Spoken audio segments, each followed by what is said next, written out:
வணக்கம். ஐயா சு. வெங்கடேசன் அவர்கள் எழுதிய வீரயுக நாயகன் வேல்பாரி பகுதி 15. 2ஆம் நாள் நள்ளிரவுக்கு முன்பே தெய்வவாக்கு விலங்கு மரம் இறங்கி பழத்தை எடுத்தது. முன்புறம் நடப்பது போலவே பின்புறமும் நடப்பது இந்த விலங்கின் இயல்பு. பழம் எடுத்ததும் சில நேரம் திரும்பி நடந்து மரக்கிளையின் மீது ஏறும்.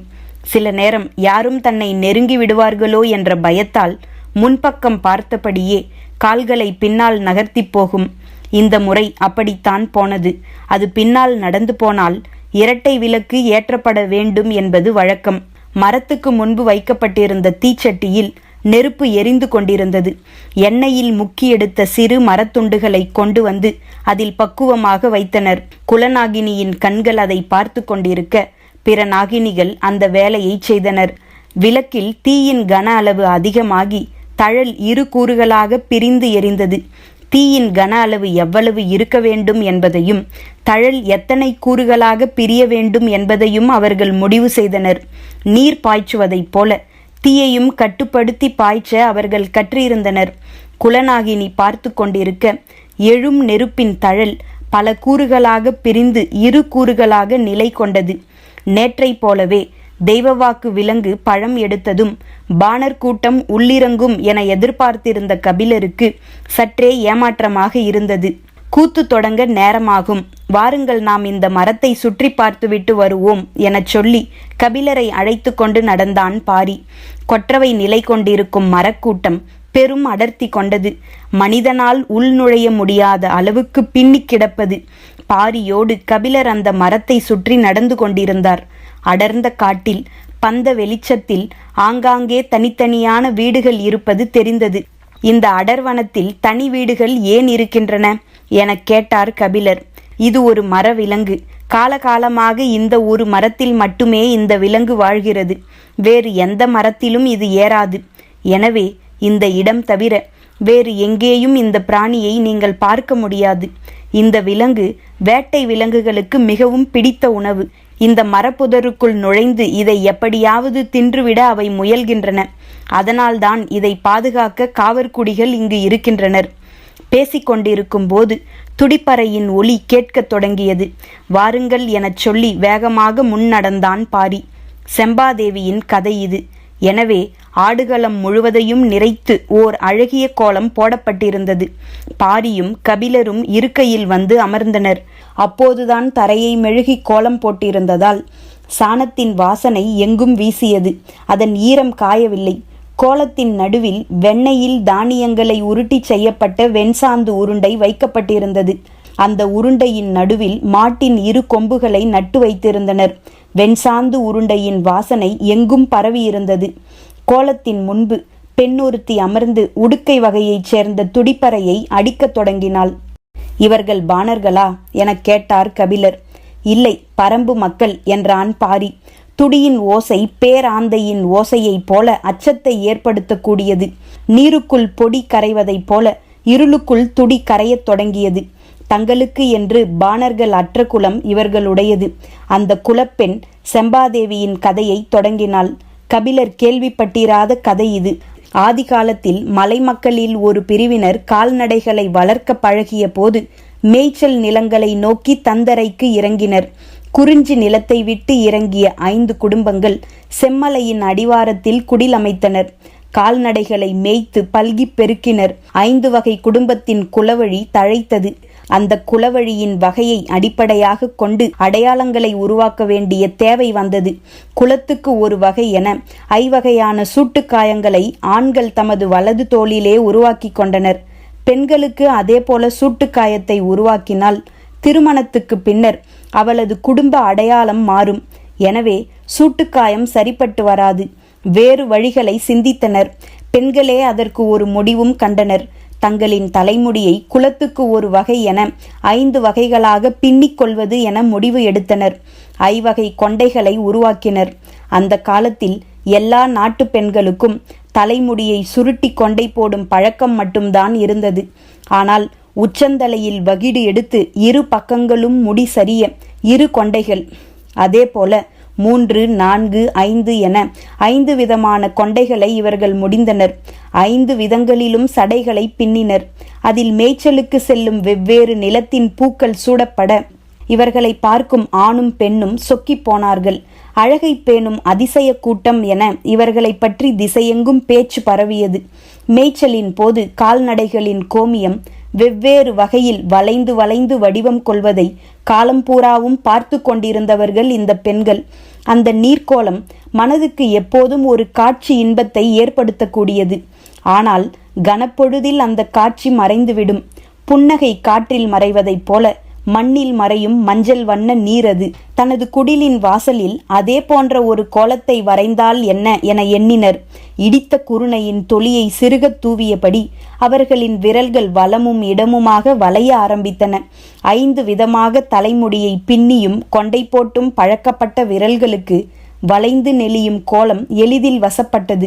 மாடு பெய்த நீரின் எல்லா வளைவுகளையும் தனது ஒற்றை கோலத்துக்குள் கொண்டு வர அவர்களுக்கு அதிக காலம் ஆகவில்லை.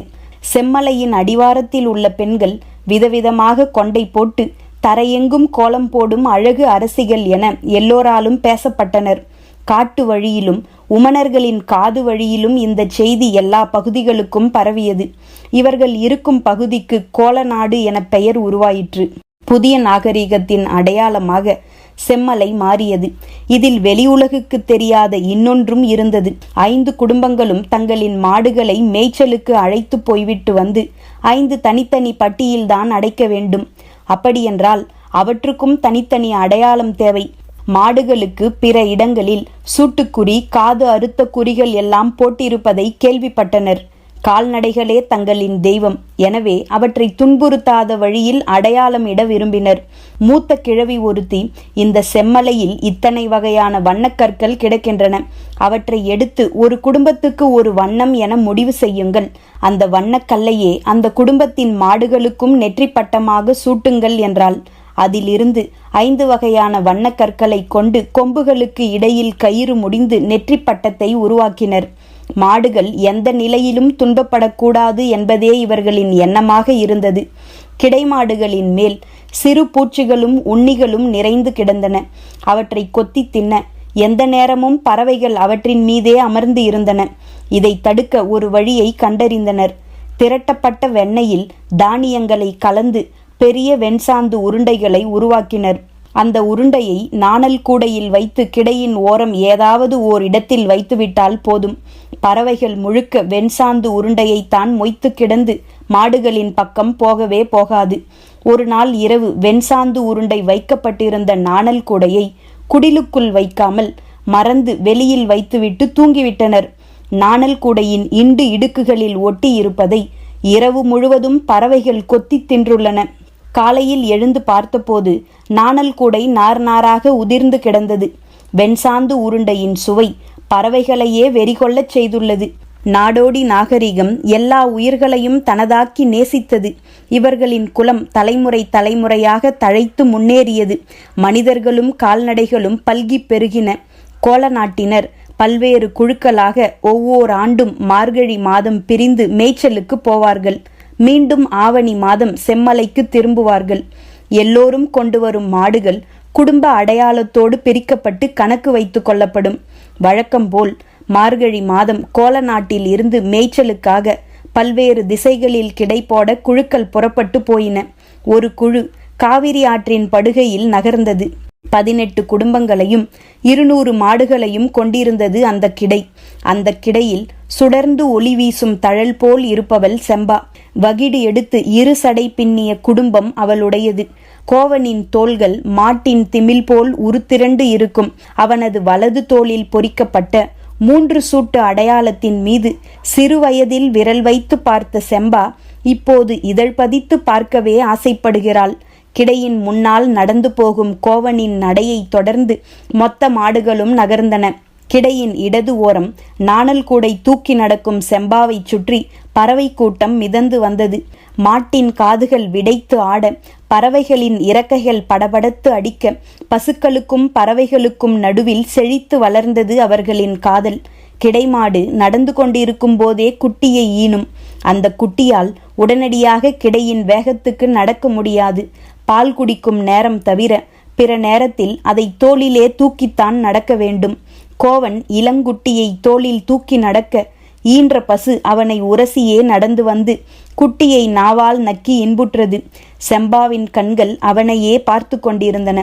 தோளில் கிடக்கும் இளங்குட்டியின் மீது ஒரு கணம் பொறாமை வந்து விலகியது. மாலையில் மாடுகளை கிடை போட்டு இரவு கஞ்சி குடித்து தங்களின் குடிலுக்கு நடுவில் சிறு கூத்து நிகழ்த்துவர். எல்லோருக்கும் பாடத் தெரியும். ஆள் மாற்றி ஆள் பாடுவர். கிடையில் காவலுக்கு நிற்பவன் கூட எட்ட இருந்தே தனது பாடலை பாடுவான். எல்லோரின் பாடலுக்கும் துடிப்பறை முழங்கி இசை கொடுப்பவன் கோவன்தான்.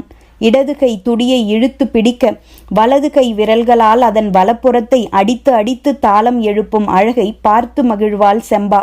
அன்று கோவனின் துடி இசை வழக்கத்துக்கு மாறாக துள்ளலோடு இருந்தது. கூத்து முடிந்ததும் எல்லோரும் தங்களின் குடிலுக்கு போக செம்பா கோவனின் காது அருகே போய்ச் சொன்னால், துடியின் இடப்பக்கம் போலவே நானும் உனது விரல் படாமல் இருக்கிறேன். கோவன் கலங்கிப் போனான். அன்று இரவு முழுவதும் துடியின் இடதுபுறம் பற்றியே நினைத்திருந்தான். கிடைக்காவல்காரனின் பார்வைக்கு தப்பி குடில் தாண்ட முடியாது. வேறு வழியின்றி கோவன் ஒடுங்கி படுத்தான். மறுநாள் பக்கத்தில் இருக்கும் ஊருக்கு வெண்ணெய் விற்கப் போனால் செம்பா. வெண்ணெய் விற்று தானியம் பெற்று வருவது பெண்களின் வேலை. உழவு செழிப்பாக நடந்து கொண்டிருந்த ஊர் அது. 2 தெருக்களை தாண்டும் முன்பே அவள் கொண்டு வந்த வெண்ணெய் விற்று தீர்ந்தது. தானியங்களை பெற்றுக்கொண்டு மர அடிவாரத்தில் காத்திருந்தாள். எதிர்பக்கம் விற்கப் போன அவள் தோழி இன்னும் வரவில்லை. அங்கும் இங்குமாக பார்த்து கொண்டிருந்தாள். சற்று தொலைவில் நின்றிருந்த இளைஞன் ஒருவன் தன்னையே பார்த்து கொண்டிருந்ததை அவள் கவனித்தாள். தோழியை கண்கள் தேடிக்கொண்டிருக்க தன்னை கடந்து போகும் பெரியவரிடம் இந்த ஊர் பெயர் என்ன எனக் கேட்டாள். உறையூர் என்றார் அவர். பார்த்து கொண்டிருந்தவனை கடந்து தோழி நடந்து வந்தாள். இருவரும் கிடை நோக்கி தானியங்களை தூக்கி கொண்டு நடந்தனர். தானிய முடியை மறுதோளுக்கு மாற்றியபடியே தோழி சொன்னாள், உன்னை பார்த்து கொண்டே நின்றவன் இந்த ஊர் குலத்தலைவரின் மகனாம். ஊருக்குள் நுழைந்ததிலிருந்து உன் பின்னால் தான் வந்து கொண்டிருக்கிறானாம். கிள்ளி என அவனை அழைத்தார்கள். புதுவிதமான பெயராக இருக்கிறதே. எதிரிகளின் தலையை கிள்ளி எடுத்ததால் இந்த பெயர் உருவாயிற்று என்று ஒரு மூதாட்டி சொன்னாள். ஆனால் உன்னை பார்த்து கொண்டிருந்த அவனது கண்களும் அதே வேலையைத்தான் செய்தன. அவள் சொல்வதை பொருட்படுத்தாத செம்பா மகிழ்வோடு சொன்னாள், இன்று சிறு சோளம் கிடைத்திருக்கிறது. காரமாட்டு பாலில் இருந்து கடையப்பட்ட இள வெண்ணெயை பிசைந்து சாப்பிட்டால் அப்படி ஒரு சுவை இருக்கும். நினைக்கும் போதே நா ஊறுகிறது என்றாள். இரவு கஞ்சி குடித்த பிறகு கூத்து முடிந்து எல்லோரும் கலைந்தனர். அன்றைய கிடைக்காவல் முறையில் கோவனும் உண்டு. செம்பா அவனுக்காக சமைத்த கஞ்சியை சிறு கலயத்தில் ஏந்தி குடிலுக்கு பின் காத்திருந்தாள். இருள் நன்றாக அடங்கிய பிறகு குடிலுக்கு பின்புறமாக மறைவாக வந்து சேர்ந்தான் கோவன். அந்த இடமே சுவையால் மனத்து கிடக்க பூத்து நின்றாள் செம்பா. பிசைந்த உணவை ஊட்ட அவன் வாயருகே கையை கொண்டு சென்ற போது நாவால் விரல் தொட்டு வாங்கினான். அந்த சிறு தொடுதல் மொத்த உடலையும் குலுக்கியது. காதலின் கூர்மிகு ஆயுதம் நீர் சுரக்கும் நுனிநாக்கு. சற்றும் எதிர்பாராமல் கோவன் அதை பயன்படுத்திய போது செம்பா நடுங்கிப் போனாள். உணவு அருந்தியபடியே துடியின் இடது புறத்தின் மீது அவனது விரல்கள் படரத் தொடங்கின. அவள் உள் நடுங்கி குலுங்கினாள். அவள் கண் செருகி மீண்ட போது கடைசி குடிலுக்கு பின்னால் குதிரையில் ஒருவன் போவது தெரிந்தது. கிடையில் கிடந்த நாய்கள் சுதாரித்து அந்த திசை நோக்கி பாயத் தொடங்கின. ஆனால் குதிரை படுவேகத்தில் மறைந்தது. நாயின் குறைப்பொலியில் அனைவரும் எழுந்துவிட்டனர். வேல் கம்பை தூக்கியபடி முன்னால் ஓடி நின்றான் கோவன். அவிழ்ந்த நூல்களை கட்டியபடி குடிலுக்குள் நுழைந்த செம்பாவிடம் எதிர்ப்பட்ட தோழி சொன்னால், வந்தது அவன்தான். சொல்லிய போது செம்பாவின் கட்டு கழன்று இருந்ததை அதிர்ச்சியோடு பார்த்தாள் தோழி. செம்பா தலையை மறுத்தபடி ஆட்டி சற்றே வெட்கப்பட்டு சொன்னாள் கோவன். தோழி திரும்பி பார்த்தாள். கோவன் வேல்கம்போடு முன்னிலையில் நின்று கொண்டிருந்தான். காதல் கன நேரத்துக்குள் எல்லோரையும் கண்ணை கட்டி விளையாடி கொண்டிருந்தது. நாய்கள் திருடனோடு சேர்ந்து ஓடுபவனை குறைத்தன. தோழி கோவனின் அருகில் போய் காதோடு சொன்னால், இனி நீ கிடைக்காவல் நிற்கும் நாளெல்லாம் நான் இடைக்காவலுக்கு நிற்பேன். மறுநாள் மாலையில் கிடைக்கு இடப்புறம் இருந்த பெருமேட்டிலே தந்தையோடு வந்து நின்றான் கிள்ளி. சற்று தொலைவில் மாட்டுக்கிடையும் குடில்களும் இருந்தன. தந்தையின் கண்கள் மாடுகளை எண்ணின. 200க்கும் குறைவாகத்தான் இருக்கிறது. இதைவிட பெருஞ்செல்வம் இருக்குமிடத்தில் பெண் எடுப்போம் என்றார். அவனோ அவர் சொல்வதை ஏற்கவில்லை. அவள் பேரழகு, அதற்கு இணையான செல்வம் எதுவும் இல்லை என்றான். அவரோ மறுத்து பேசி அவனது மனதை மாற்ற முயன்று கொண்டிருந்தார். நடக்கவில்லை. சரி, நமது மாளிகைக்கு போய் பேசிக்கொள்வோம் என முடிவு எடுத்து குதிரையின் மீது ஏறப்போகும்போது சொன்னான், இன்னும் சிறிது நேரத்தில் குடிலுக்கு நடுவில் பந்தம் ஏற்றி கூத்து நிகழ்த்துவார்கள். அப்போது அவள் குடிலுக்குள் இருந்து வெளியில் வருவாள். அவளை நீங்கள் பாருங்கள், நான் சொல்வதை ஏற்பீர்கள் என்றான். இருள் கூடியது. பந்தங்கள் ஏற்றப்பட்டன. எல்லோரும் வந்து கோலத்தை சுற்றி அமர்ந்தனர். கோவன் வழக்கம் போல துடியோடு வந்து உட்கார்ந்தான். நேர் எதிரில் தோழி வந்து உட்கார்ந்தாள். கோவன் சற்றே தலையை திருப்பி தனக்குள் சொல்லிக் கொண்டான், துடியின் இடப்புறத்தை ஊர் திரும்பி மனம் முடிப்பது வரை நினைக்கக்கூடாது. அவள் இன்னும் ஏன் குடில் விட்டு வெளிவரவில்லை என ஆவலோடு பார்த்தபடி தொலைவில் நின்று கொண்டிருந்தான் கிள்ளி. எங்கும் கும்மிருட்டு சூழ்ந்திருந்தது. பந்த வெளிச்சத்தில் எதிர் சுடர் வீச அவள் குடிலுக்குள் இருந்து வெளியேறி வந்து கோவனுக்கு எதிரில் உட்கார்ந்தாள். நேற்று கலைந்த வெட்கம் இன்று கூடி நின்றது. கோவனால் அவளை நேர்கொண்டு பார்க்க முடியவில்லை. அவனது விரல்கள் துடியின் மீது படவே அஞ்சின. தாளம் கூடவில்லை. ஓசையும் அவனைப் போலவே பம்மியது.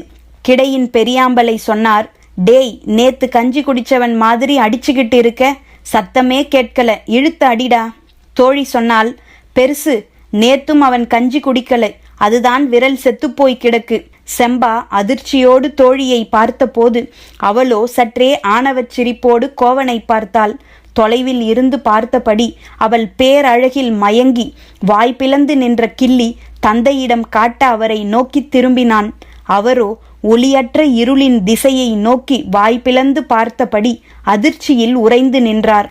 பரம்பின் குரல் ஒலிக்கும்.